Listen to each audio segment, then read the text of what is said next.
안녕하세요. 나교장 안상현입니다. 오늘은 재능에 관한 이야기를 좀 해볼까 합니다.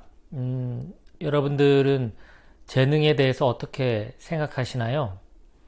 재능은 무엇일까요? 그리고 재능 발견이 필요한 이유는 무엇일까요? 오늘 영상을 통해 한번 생각해보고 정리하는 시간이 됐으면 좋겠습니다. 우선 재능이 우리가 필요한 첫 번째 시기는 어린 시절입니다. 어린 시절일수록 재능 발견은 큰 의미가 있죠. 그런데 그 재능이라는 것이 어린 시절에 또 잘 발견되지 않는 경우도 많습니다. 근데 쉽게 발견이 되면 그 재능을 기반으로 해서 무언가 자신이 원하는 일을 할 수 있는 확률이 높아지죠. 그러니까 보통의 재능은 어린 시절에 발견이 됩니다. 노래를 잘하든, 그림을 잘 그리든, 운동을 잘하든, 지적 능력도 마찬가지겠죠. 공부를 잘하든. 공부하는 것도 재능입니다.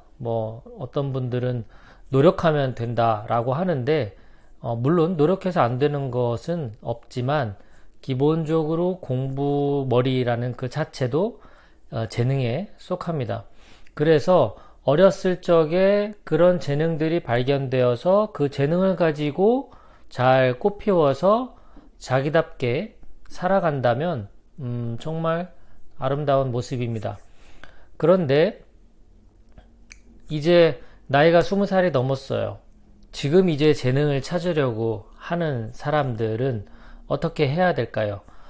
저한테도 개인적으로 코칭이나 상담을 요청해서 오시는 분들 중에 진로에 관련된 건데 결국 재능이나 강점, 적성, 직업 이런 것들이 서로 연관되어 있다는 것을 알게 되죠.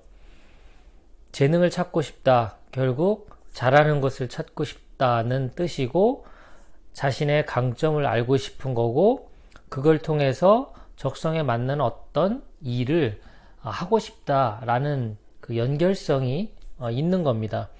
자, 나이가 20살이 넘어서 재능을 찾는 방법은 우선은 다른 사람들은 어렵게 하는 것을 나는 좀 쉽게 접근할 때 그 분야에서 재능을 발견할 가능성이 있습니다. 다른 사람들은 예를 들어서 정리정돈이나 청소 이런 걸 한다. 그러면 너무 힘들어하고 어디서부터 어떻게 해야 될지 모르겠고 그 자체가 또 귀찮고 번거로운 일로 다가와서 하기 싫고 그런데 누군가는 굉장히 빠른 속도로 일목요연하게 처리하고 정리하고 판단하고 마무리해 버리죠. 그런데 그 당사자는 그것이 자기의 재능이라고 생각 안 할 수도 있습니다. 하지만 제가 보는 관점에서는 아주 중요한 재능이 될 수 있는 자원이라는 거죠. 자, 두 번째는 머릿속에 이제 이 첫 번째와 비슷한데요, 상황이. 나라면 이렇게 할 것 같은데 라고 방법이 딱 떠오르는 분야예요. 그 분야에서도 자신의 재능을 발견할 가능성이 높습니다. 다른 사람들이 이렇게 하고 있는데 나도 이제 예를 들어서 강의를 한다. 그러면 강의를 해본 경험이 없는데도 불구하고 누군가가 강의하는 모습을 보고 내가 그런 생각이 딱 드는 거죠. 나도 조금만 하면 저렇게 할 수 있을 것 같은데? 이런 생각이 들었다면 강의라고 하는 분야에서 재능을 가졌을 가능성이 있다라고 저는 생각을 합니다.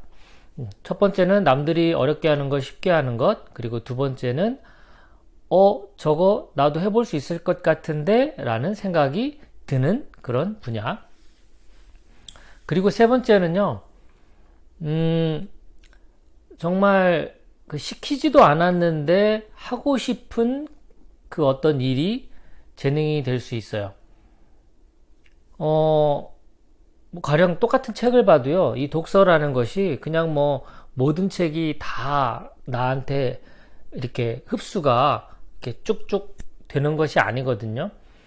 그 같은 뭐 심리학 서적이더라도 어떤 책은 정말 그 한 장 한 장 넘어가기가 버거운데 어떤 책은 술술술 나한테 흡수가 되는 경우가 있어요. 그런 것처럼 같은 분야의 어떤 같은 책이라 할지라도 내가 더 흥미와 관심이 더 집중돼서 이렇게 그것을 이렇게 흡수해내는 그런 과정 속에서도 재능을 발견할 수 있어요. 어찌 보면 내 스타일, 취향에 맞는 거죠. 같은 음악도 우리가 그냥 음악을 감상한다 뭐라고 광범위한 개념으로 표현하지만 그 나한테 이렇게 쫙 쉽게 들어오고 그 인상적인 음악은 따로 있잖아요. 발라드가 될지 트로트가 될지 팝송이 될지 클래식이 될지는 모르겠지만 그 음악은 자기는 하루 종일 들을 수가 있는데 다른 사람들은 그럴 수 없을 수 있거든요. 그런 것처럼 자기 취향에 딱 맞는 어떤 그런 일들이 있다면 그 안에서 재능을 발견하기가 쉬울 겁니다. 자, 이렇게 이제 재능을 발견할 수 있는 요령 같은 것들을 한번 세 가지로 정리해 봤습니다. 남들은 어렵게 하고 힘들게 하는 것을 나는 좀 더 단순하고 쉽게 하는 경향이 있다. 첫 번째. 그리고 두 번째는 처음 하는 분야임에도 불구하고 나 이렇게 해보면 저거 해볼 만한데 라는 생각이 드는 그런 분야. 그리고 세 번째는 같은 일이지만 그 중에서도 뭔가 내 취향에 딱 맞아서 내가 거기에 관심과 어떤 시간과 호기심과 이런 것들이 집중이 딱 되는 겁니다.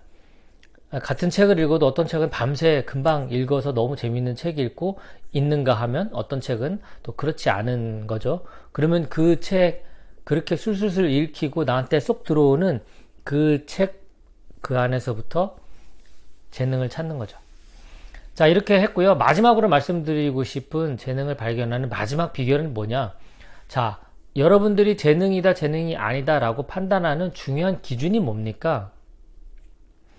그냥 쉽게 얘기하면 돈을 벌 수 있냐, 없냐, 이렇게 말씀드릴 수 있어요. 아주 적나라하게 얘기하자면 그렇죠. 그러니까 돈을 벌 수 있느냐, 다른 말로 표현한다면 그 재능으로, 너의 그 재능으로 성과를 낼 수 있느냐, 이제 이 얘기와 같은 거죠. 어떤 재능을 통해서 성과를 내는 건 당연한 이야기이죠. 그런데 만약에 그 재능이라 하더라도 그것으로 충분한 노력이나 훈련, 이제 이런 과정을 거치지 않았다면 재능이 있더라도 원하는 성과를 낼 수가 없는 겁니다. 그래서 이제 성인이 된 상태에서 재능을 찾는다라는 뜻은 엄밀하게는 재능을 진짜 찾는 것이 아니라 이것이 나의 재능일 수 있겠구나라고 믿고 버티는 것이 더 중요하다는 뜻입니다. 언제까지요?